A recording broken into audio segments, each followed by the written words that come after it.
Yezu akozwe bavandimwe, impuhwe za Yezu nanjye zangezeho. Dore amasomo tuzirikanaho none kuwa kane tariki 10 Nzeri 2020.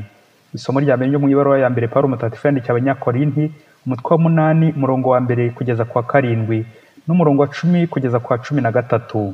Bavandimwe, kubyerekeye inyama zatuwe ibigirwamana ni koko twese tubifitemo ubujijuke, nyamara ubumenyi butera kwirata, naho urukundo rukajijura. Niba hari uwibwira ko hari icyo azi, ntaragezaho kumenya uko bikwiye. Ariko niba hari ukunda Imana, uwo nguwo azwi n'Imana. None se byaba byemewe kurya inyama zatuwe ibigirwamana? Tuzi ko nta kigirwamana kibaho ku isi, kandi ko nta yindi Mana iriho usibye Imana imwe rukumbi. Koko nubwo hari ibyitwa Imana byinshi mu ijuru no ku isi, koko kandi ibigirwamana n'ibikomerezwa ntibibarika. Kuri twe habaho Imana imwe, ariyo mubyeyi byose biturukaho, ari nayo tugana. Hakabaho na Nyagasani umwe Yezu Kristu, ari ubeshaho byose, natwe tukabeshwaho nawe. Ariko bose siko babifitiye ubujijuke. Hariho bamwe bakiva mu bigirwamana, maze baba bari inyama zabituwe, umutimanama wabo udakomeye ukabemeza ko bahumanye. Koko se umunyantege nke aramutse akubonye urira mu ngoro y'ibigirwamana kandi witwa ko ujijutse, ntiyaboneraho akarya izo nyama zatuwe ibigirwamana kandi umutima we utabimwemerera? Bityo rero ubujijuke bwawe buzabugushije umunyantege nke, kandi ari umuvandimwe Kristo yapfiriye. Muri uko gucumura abavandimwe banyu mubakomeretsa ku mutima usanzwe udakomeye, ubwo ni Kristo mwamucumuriye. Kubera iyo mpamvu, n'ibyo kurya bigusha umuvandimwe wanjye, nzazinukwa inyama burundu aho kugusha umuvandimwe wanjye. Iryo ni ijambo ry'Imana. Zaburi ni 139. Nyagasani nyobora inzira wigishije kuva kera. Ivanjili yanditswe na Luka, umutwe wa 6, umurongo 27 kugeza kwa 38. Muri icyo gihe abwira rubanda ati, mwe munyumva reka mbabwire, nimujye mukunda abanzi banyu, mugirire neza ababanga, mwifurize neza ababavuma, musabire abababeshyera. Nihagira ugukubita ku itama, umutege n'irindi. Nihagira ukwambura igishura cyawe, ntumwime n'ikanzu yawe. Ugusabye wese ujye umuha, n'ukwambuye icyawe ntukakimwake. Kandi uko mushaka ko abandi babagirira, aba ari nako namwe mubagirira. Niba mwikundiye abakunda gusa, mwabishimirwa mute ko n'abanyabyaha bakunda ababanga? Bisubiye kandi, niba mugira neza abagira neza namwe, mwabishimirwa mute ko n'abanyabyaha babigenza batyo? Kandi niba muguriza gusa aho mwizeye ko bazabishyura, mwabishimirwa mute? Abanyabyaha bo ntibaguriza abandi banyabyaha bizeye ko nabo bazabagenzereza batyo? Ahubwo nimujye mukunda abanzi banyu, mugire neza kandi mutange inguzanyo, mutizeye inyiturano. Ubwo rero ingororano yanyu izaba nyinshi, kandi muzaba mubaye abana ba nyir'ijuru, kuko agira neza indashima n'abagira nabi. Nimube abanyampuhwe, kuko so ari umunyampuhwe. Ntimugashinja abandi, namwe mutazashinjwa. Ntimugacira abandi urubanza, namwe mutazarucirwa. Nimubabarire abandi, namwe muzababarirwe. Mujye mutanga, namwe muzahabwa. Ikibo gishimishije, gitsindagiye, gicugushije, gisheshekaje, nicyo bazabuzuriza, kuko igipimisho mugeresha ari cyo namwe muzasubirizwamo. Iyo ni Ivanjili ntagatifu. Bana b'Imana, nimurangwe n'impuhwe. Amasomo y'uyu munsi araryoshye cyane. Turaza kuzirikana ku ngero nziza tugomba gutanga nk'abakristo mu bandi, mu ngingo igira iti, mube abanyampuhwe kuko so ari umunyampuhwe. Hari abantu batatu twafatiraho urugero twakurikiza twigana impuhwe z'Imana: muganga, padiri, umubyeyi. Luka, umwanditsi w'Ivanjili ya 3 turi kuzirikanaho muri iyi minsi, ni umunyamahanga, ntabwo ari umuyahudi. Yavukiye Antiyokiya ya Siriya. Yari umuganga, yari umupagani ariko w'impuguke, aza guhinduka umukristo ari mukuru. Ahita w'umusangirangendo wa hafi wa Pawulo mu iyogezabutumwa. Hejuru y'uyu mwuga wo kuba umuganga, yari impuguke n'umushakashatsi, homme cultivé. Bihura n'uko avuye mu bupagani aba umukristo. Niyo mpamvu mu Ivanjili abereye umwanditsi afite umwihariko mu ngingo zimwe na zimwe agaragaza z'ubuzima.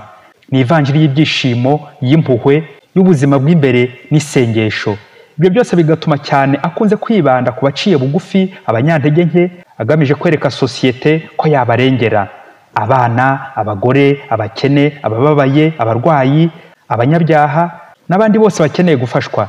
Bityo yabwiraga cyane abandi bahanga bataremera, milieu cultivé du monde païen, azirikana nawe ko impuhwe z'Imana nawe zamugezeho, akava mu bupagani, akaba umukristo.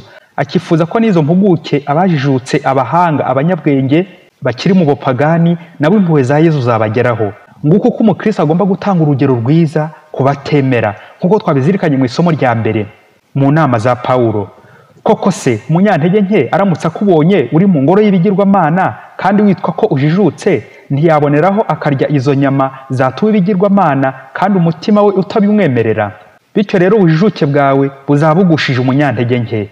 Muri iri somo homme cultivé, impuguke cyangwa ujijutse, ahagarariye umukristo uri imbere y'umunyantege nke n'umupagani cyangwa utemera.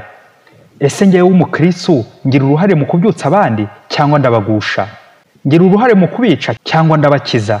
Ngaragaza nte impuhwe z'Imana imbere y'abababaye, abakeneye ubufasha bwanjye?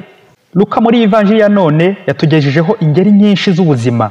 Inyigisho za Yezu zihiniye ku bintu bitatu: akamaro k'urukundo, impuhwe n'ubugwaneza. Yezu mu Ivanjili yaduhaye urugero twakurikiza kandi twareberaho mu kuzamura abandi. Ati, nimube abanyampuhwe kuko so ari umunyampuhwe.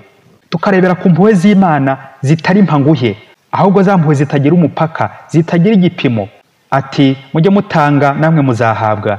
Ikibo gishimishije, gitsindagiye, gicugushije, gisheshekaje nicyo bazabuzuriza, kuko igipimo mugeresha aricyo muzasubirizwamo. Amen. Byumvikane, iyo ugera nawe barakugerera. Nta kunusura rero impuhwe z'Imana kuko ntizibarika, ntizigerwa. Ni igisagirane kuri bose, ababi n'abeza, abayahudi n'abagereki, abenegihugu n'abanyamahanga, abakristo n'abapagani, abagore n'abagabo, abakire n'abakene, abana n'abakuru, abarwayi n'abanyabyaha. Twese abantu dukeneye impuhwe z'Imana. Ntawe utaragirirwa impuhwe n'umwe, ntawe utaragirirwa neza. Ese wo muvandimwe, ugiriye neza abandi bakugiriye? Ese uracyakomeje kugira neza nk'uko Data wo mu ijuru yakugiriye neza, nk'uko Imana ari inyampuhwe? Umunsi umwe abahigi bari guhiga, bavumbuye inturo iza kubacika, bayirukaho n'imbwa zabo. Ubwo wakwibaza uti, ni imbwa z'abahigi cyangwa n'abahigi b'imbwa?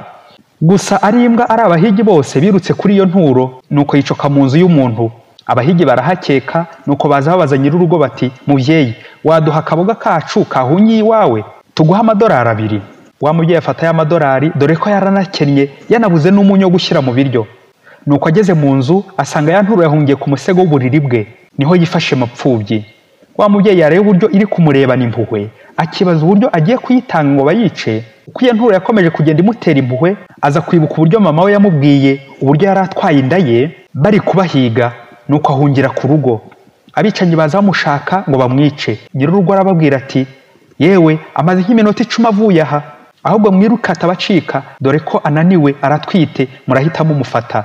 Nuko babicanyi bariruka, na n'ubu baracyari kwiruka babuyera ngo baranshaka. Nuko wa mugore azirikana rwa rugo rwarokoye nyina, nawe akaba ariho kubera iyo neza bagiriye nyina. Nuko afata ya mafaranga ayasubiza babahigi n'imbwa zabo, arababwira ati, nimukomeze mwiruke mushakira ahandi.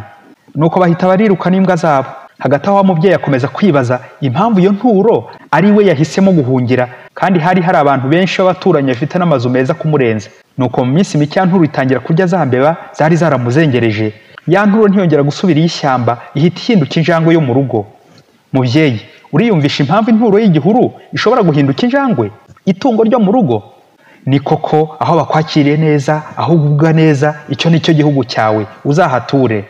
Umwana uhungira mu nda y'umubyeyi, wamureka ukazamubyara cyangwa wamuteza abahigi ukamwica ugakuramo iyo nda? Yezu ashobora guhungira mu rugo rwawe, mu nda yawe, wamutanga? Wamuteza abahigi? Uriyumvisha uburyo umuntu w'impuguke kandi umupagani nka Luka ahinduka umukristo, agahindura n'abandi bapagani benshi? Ni ukubera impuhwe za Yezu. Nuko rero uzemere ko n'umunyabyaha kabuhariwe ashobora guhinduka umukristo ntangarugero kubera Imana. Impuhwe z'Imana zigaragaza ku buryo bwinshi no mu bantu benshi, ariko hari abantu batatu b'ingenzi twagarukaho tukabafatiraho urugero: muganga, padiri n'umubyeyi. Aba bantu bose icyo bahuriyeho ni ukurengera ubuzima. Muganga nka Luka twumvise abungabunga ubuzima bw'umubiri akabukiza. Padiri n'umuganga wa roho, cure des âmes, cura anima, soin des âmes. N'umubyeyi nk'umuntu Imana yifashisha itanga ubuzima, gufasha Imana kurema kandi akarengera ubuzima bw'umwana. Impuhwe z'abo bantu zigomba kumera nk'iza Yezu, nk'iz'Imana.